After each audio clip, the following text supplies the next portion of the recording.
오는 21일 윤석열 전 대통령의 내란 혐의 관련 두 번째 공판을 앞두고 법원이 지하주차장을 이용한 비공개 출석을 허용했습니다. 다만 재판을 촬영할 수 있도록 허가해서 법정에서의 일부 모습이 공개됩니다. 관련 내용 김한규 변호사와 자세하게 짚어보겠습니다. 안녕하세요. 네, 안녕하세요. 윤 전 대통령 첫 공판 때에는 법원이 촬영을 허가하지 않았는데 이번에는 윤 전 대통령 측의 반대에도 촬영이 허가가 됐습니다. 그 배경 뭐라고 보십니까? 네, 아무래도 재판부 입장에서는 여러 고민이 있었을 텐데요. 과거 전직 대통령에 대해서 이제 첫 공판 때는 사실은 촬영이라든가 사진 촬영 이게 다 허용되지 않았습니까? 예. 이런 점을 봤을 때 뭐 국민의 알 권리 차원이라든가 적어도 이제 전직 대통령 같은 경우에는 국민이 다 선출한 대통령들 아니겠습니까? 이분들이 과연 어떤 혐의로 재판을 받고 있는지에 대해서 국민들이 알 권리가 있거든요. 근데 과거와 달리 윤석열 전 대통령에 관해서는 첫 공판 과정에서 이 촬영 같은 걸 불허했단 말입니다. 결국 이것은 이건 왜 윤 전 대통령에 대한 특혜 아니냐 이런 비판이 굉장히 거셌거든요. 사실 예. 이런 점을 고려해서 아마 재판부에서는 이번 재판 과정에서 이제 사진 촬영을 허용한 것으로 보여집니다. 예, 촬영이요, 비디오와 사진 모두 허용이 되는데 공판이 시작되기 전에 지정된 장소에서만 또 가능하고 또 생중계가 탄핵 심판 때는 됐었는데 이번에는 되지가 않는 거잖아요. 좀 여전히 조건이 까다롭다 이렇게 봐야 됩니까? 네, 사실은 이게 탄핵 재판과 이제 형사 공판 재판은 약간 좀 구별될 지점이 있는 것이 이제 형사 재판 같은 경우는 당사자들에 대해서 이제 피고인들이죠. 이제 어떤 유무죄를 정하는 굉장히 어떻게 보면은 또 민감한 영역을 다루고 있는 재판입니다. 그리고 이거에 대해서 뭐 허용 없이 사실 헌법재판소도 그 영상을 보면요. 일정한 촬영 장소가 촬영 어떤 지점이 좀 제한돼 있습니다. 그러니까 무조건 뭐 일반 드라마나 이런 데서 네. 볼 수 있듯이 촬영이 화면이 돌아가는 것이 아니고요. 그 각도가 딱 예, 정해져 있더라고요. 예, 당사자가 네. 발언하는 장면, 예. 재판관이 그것도 또 발언하는 장면 같은 것이 또 아니면 증인 출석했을 때는 증인에 대해서 딱 포커스가 제한돼 있습니다. 사실 이런 점을 고려하면 뭐 이번 공판 과정에서 윤 전 대통령에 대한 촬영도 일부 제한된 범위 내에서 허용되는 것이 맞다 이렇게 봅니다. 예, 이렇게 촬영은 허가를 했는데 한 가지 또 주목이 되는 것이 이번 2차 공판 기일에도 지하주차장을 이용한 비공개 출석은 또 허가를 했습니다. 지난 1차 공판 때처럼 이렇게 윤 전 대통령이 또 포토라인에 서는 모습을 볼 수가 없게 됐는데 이것 역시 윤 전 대통령을 좀 배려했다 이렇게 봐야 됩니까? 어떻게 봐야 됩니까? 네, 이거에 대해서 사실 뭐 배려했다 내지는 또 뭐 특혜 아니냐 또 이런 비판이 충분히 있을 수 있다고 생각을 하는데요. 다만 이것은 이제 재판 과정을 이제 공개하는 것과 촬영을 허용하는 것과 약간 구별될 지점이 있는 게 일단은 지금도 사실 윤 전 대통령에 대한 어떤 지지자들의 목소리는 여전히 많이 들리고 있지 않습니까? 오늘만 하더라도 이제 광화문 일대에 또 많은 분들이 뭐 윤 전 대통령에 대한 지지 목소리를 높이는 집회가 있더라고요. 근데 아무래도 이제 재판을 하게 되겠다 보면은 출석하는 거기 법원에 들어가는 장면이 이제 만약에 공개돼 있다 하면은 또 많은 지지자들 그리고 또 윤 전 대통령에 또 반대하는 또 목소리를 가진 사람들이 모여서 또 물리적 충돌이 또 예상이 되고요. 또 그날은 또 윤 전 대통령에 대한 재판만 있는 게 아닙니다. 또 많은 어떤 일반 시민들이 또 재판을 받으려고 법원을 가지 않습니까? 그러면은 이 재판 입구는 법정에 들어가는 입구는 되게 한정돼 있는데 이런 논란, 이런 혼란 때문에 어떤 다른 일반 국민들의 재판이 또 지장을 받을 수 있고요. 더군다나 이제 물리적 충돌이 생기게 되면은 어떤 법원 청산의 어떤 보안이라든가 안전한 측면에서 사실 법원에서 이런 일정 부분 약간 배려한 것으로 보이는데요. 이거는 좀 당분간은 좀 부득이한 측면이 있지 않나 좀 그렇게 봅니다. 예. 자, 이번 공판에서는 검찰 측이 신청한 증인이죠. 조성현 수도방위사령부 제1경비단장과 김영기 특수전사령부 1특전 대대장에 대한 윤 전 대통령 측의 반대 신문이 진행이 됩니다. 이 두 사람은 지난 1차 공판 때도 또 증인 신문을 받았었는데 지난번 공판과 이번 공판은 어떤 점이 다릅니까? 네, 첫 번째 이제 공판 과정에서 이 조성현 경비단장과 김영기 이제 대대장 같은 경우에는 검찰이 주심문을 하였습니다. 사실 예. 이분들의 증언은 뭐 약간 이제 일치된 측면이 있는데요. 계엄 당일날 윤 대통령으로부터 직접 들은 것은 아니지만은 뭐 직속 상관이 되겠죠. 이제 조성현 경비단장 같은 경우는 이진우 수방사령관 그리고 김영기 특전사령관 같은 경우는 이상현 이제 특전사 여단장으로부터 대통령이 그 국회에 그 군부대를 동원해서 국회의원들을 끌어내라 뭐 이런 지시를 받았다는 취지로 검찰 측 증인으로 추석해서 증언을 했거든요. 그렇기 때문에 이제 다음 주 월요일 재판에는 당연히 이제 피고인 측의 그 반대 신문이 보양되는 거거든요. 그래서 검찰에서 검찰 증언에 따라서 증인 신문에 따라서 첫 번째 증언을 했던 것에 대해서 이제 피고인 측 내지는 피고인 변호인 측에서 이제 반대 신문을 통해서 첫날 재판은 또 이제 증언했던 과정을 이제 뭐 예를 들면 탄핵하거나 좀 약간 뭐 증언의 신빙성을 좀 탄핵하는 이런 공방이 좀 진행될 것으로 보여집니다. 예. 그러니까 1차 공판 때는 검찰 측의 주신문이 있었고 이번에는 윤 전 대통령 측의 반대 신문이 맞습니다. 있다. 2차 공판 때는 그런 말씀이신데 지난 1차 공판 때 윤 전 대통령이 90분 동안 직접 무죄를 주장하면서 발언을 길게 하기도 했잖아요. 이번에는 그러면 직접 증인 신문까지 반대 신문까지 나설 가능성도 있을까요? 저는 충분히 가능하다고 보여지는 게요.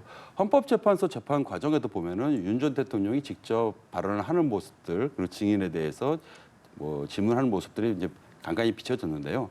지금 본인도 알 겁니다. 이 첫 번째 공판 과정에서 두 명의 유력한 어떤 이번 계엄 사태에서 핵심적인 그 증언들을 많이 쏟아져 나오지 않습니까? 그것도 본인에게 다 불리한 증언들입니다.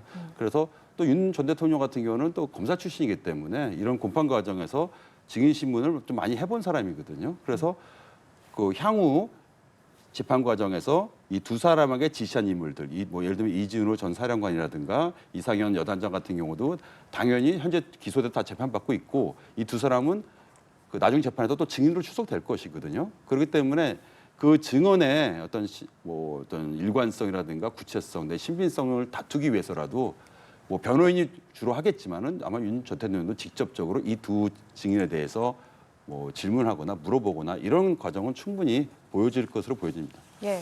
근데 궁금한 게 1차 공판 때처럼 피고인이 검찰을 향해서 공소 사실을 직접 반박을 하고 또 이번에 좀 예상되는 직접 증인 신문을 하는 그런 경우가 좀 통상적으로 원래 길게 허용이 됩니까? 사실 첫 공판 때요. 그게 어떻게 된 거냐면은 그날 당일을 보시면은 일단 그 재판 과정에서 검찰이 이제 공소 요지를 진술했습니다. 공소 요지 진술한 시간이 약 1시간여 된 것 같습니다. 예.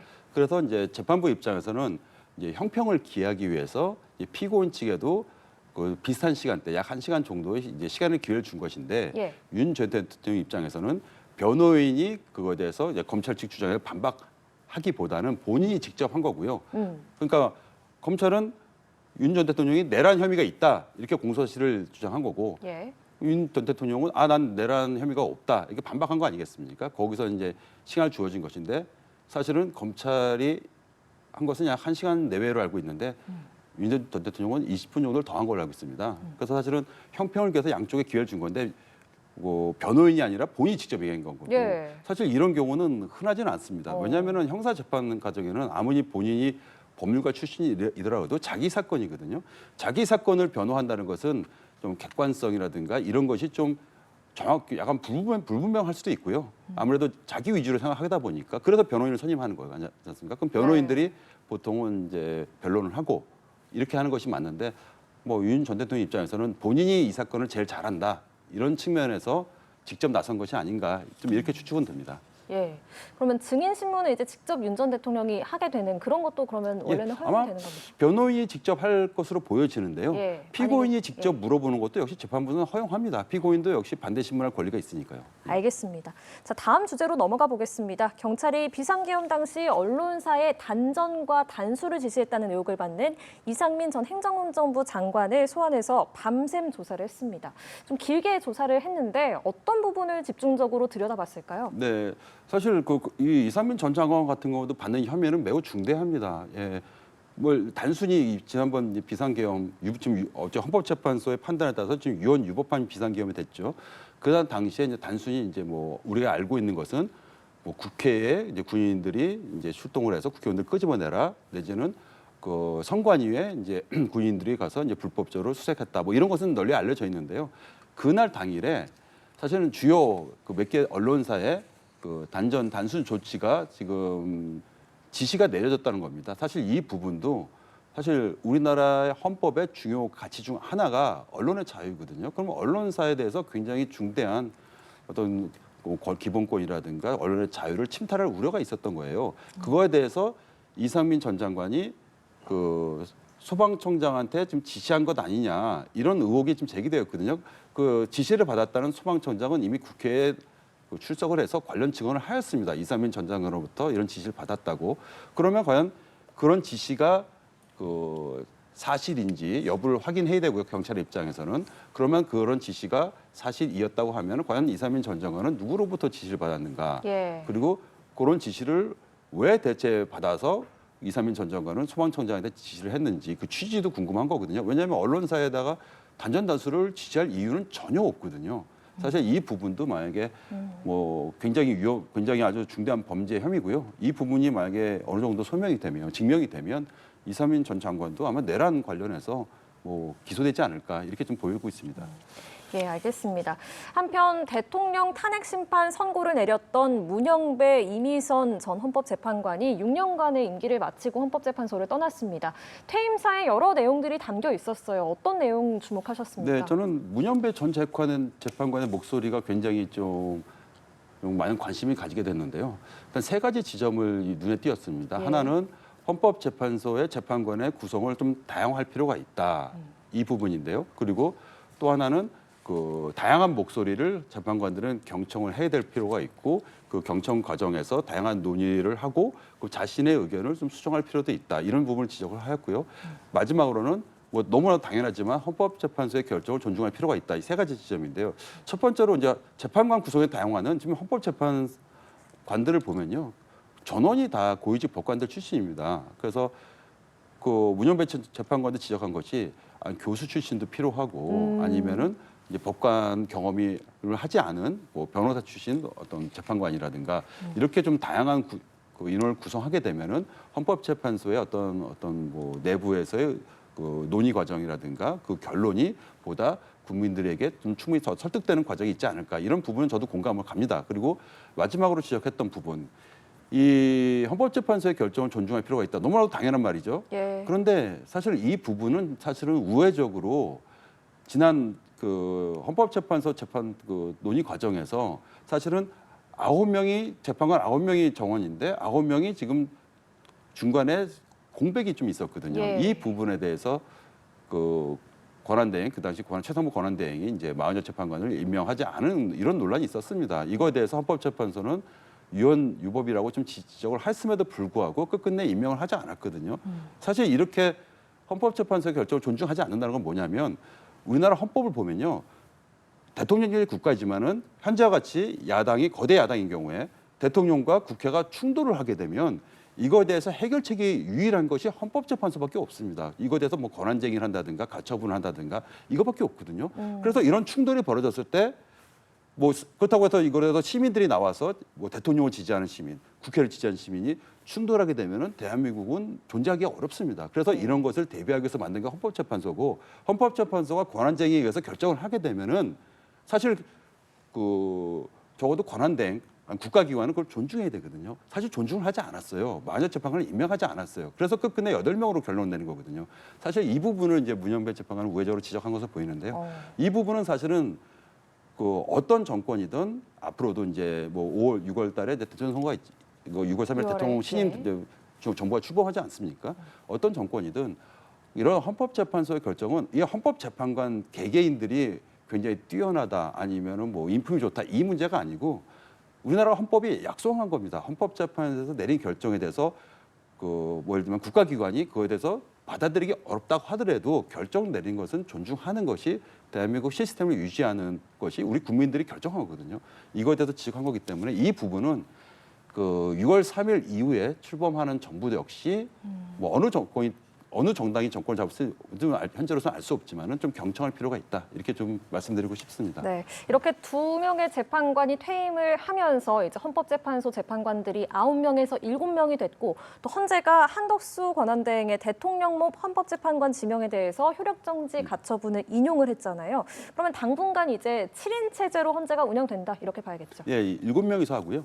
그래서 아마도 2명의 재판관이 임명되기 전까지는 사실은 뭐 유언을 선언하거나 뭐 아니면은 헌법 소원을 인용하기 위해서는 6명 이상의 재판관들이 필요하거든요. 근데 예. 만일에 지금 7명 체제에서 뭐 5명은 찬성인데 2명이 반대하면은 이걸 판단을 못 하는 거예요. 왜냐하면 2명이 더 있었다면은 2명 중 1명이 찬성 쪽으로 갔으면 6명 아니겠습니까? 그래서 이런 결정을 할 수는 없고요. 아마도 예상되는 것은 그 거의 뭐 전원이 그 7명 전원이 의견이 동일한 사안이 있지 않습니까? 뭐 유언이면 유언 아니면은 기각이면 기각, 인용이면 인용. 전원이 생각이 동일한 사안에 대해서만 아마 결정 내리는 그런 모습이 보여지지 않을까. 당분간은 2명이 더 임명되기 전까지는. 그렇게 전망됩니다. 알겠습니다. 지금까지 김한규 변호사와 함께했습니다. 고맙습니다. 네, 감사합니다.